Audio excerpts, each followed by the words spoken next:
Disclaimer time. I am not a movie critic or professional film reviewer. I do not own any of the movie footage in the video. I'm using the footage for criticism under fair use and commentating on the movie. Also, this is a huge spoiler alert for anyone who hasn't seen the movie. I recommend you watch the movie first so you can see the film in its entirety, and it will also help you understand the video more. Now, let's start the video.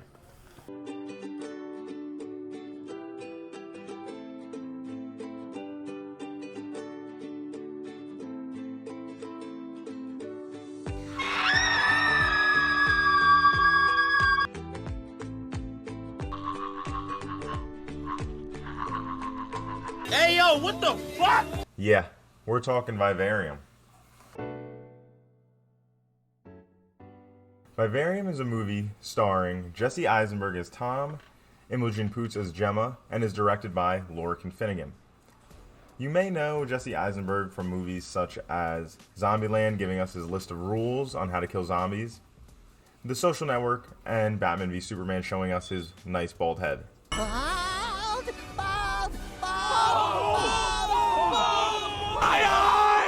You may recognize Imogen Poots from the Need for Speed movie, 28 Weeks Later, and the TV show Roadies. So, that brings us to Vivarium. So, the first thing I did when I wanted to watch Vivarium is I searched up the definition of what a Vivarium even was. And let me tell you right now, don't do that because it spoils the entire movie. Well, but I mean, if you're here already and you don't care about spoilers or have already seen the movie, so search it up. Jesse Eisenberg, Imogen Poots, and Jonathan Aries are amazing at their respective roles that they play. No, I didn't mention Jonathan Aries yet, but he plays Martin. Lovely to meet you. And as you can see, he's right here. The director Finnegan does a great job at making you anxious and horrified of essentially nothing. He really likes to portray that parenting is going to run you down until you die and really making suburbia scary. So now it is time for the Jordan explanation / commentary of Vivarium.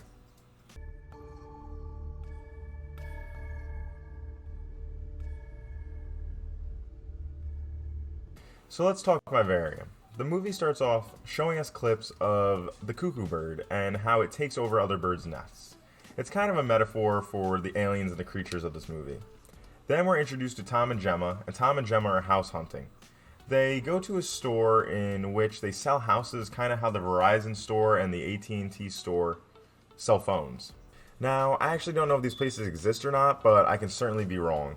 When they get there, they meet the weirdest motherfucker ever in Martin. Lovely to meet you. They decide to take a little journey to go see the houses, and the community is called Yonder. And he shows them around the house in the most uncomfortable fashion ever. Many homes have the pretense of being ideal, but these homes really are ideal. The living room. A room to live in. Do you have children? No, and not yet. No, not yet. Also, here's a cool movie Easter egg for you guys. You can actually see when they go from the normal world to the Yonder dimension when they turn down a side street. Keep an eye on the clouds.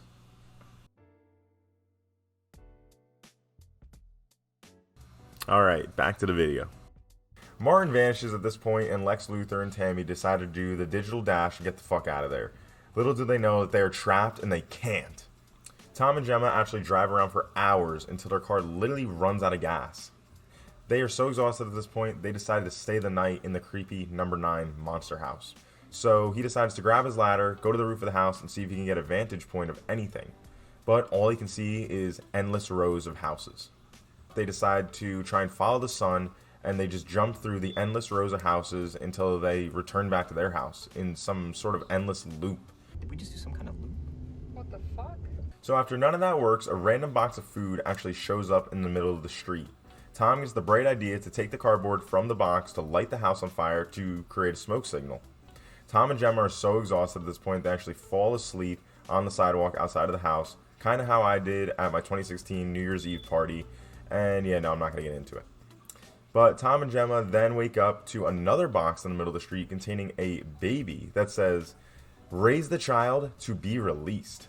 With no other option, they decide to take care of the kid. The kid is growing at a rapid pace, looking to be around 7 through 9 years old, but in only 98 days.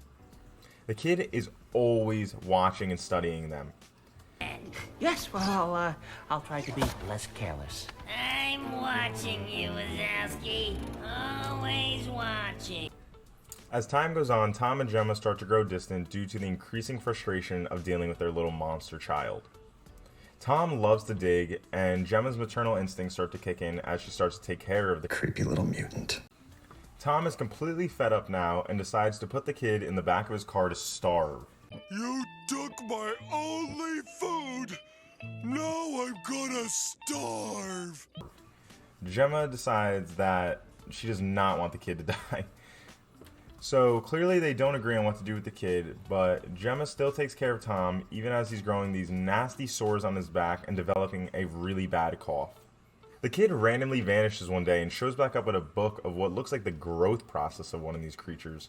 So Gemma gets the bright idea to ask the kid to play an imitation game so she can find out who he got the book from, because there's been no other people in this yonder community since they've got here. But Gemma, that might have been the worst mistake of your entire life.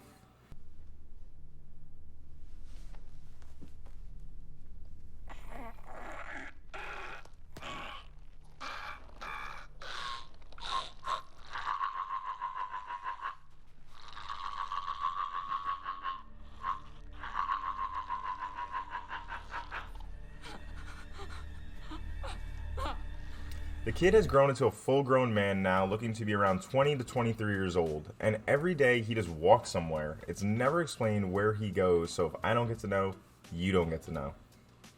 Tom is very sick at this point, and succumbs to his illness and actually dies in Gemma's arms. And you know what this creature does?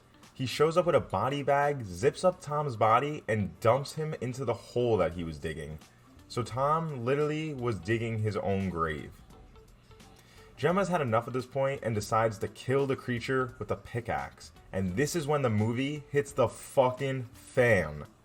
The creature shrieks and crawls on all fours to the sidewalk. It then picks up the curb like a piece of paper, revealing an entirely different world underneath that looks like an M.C. Escher painting with a bunch of different stairs and doors going in all different directions.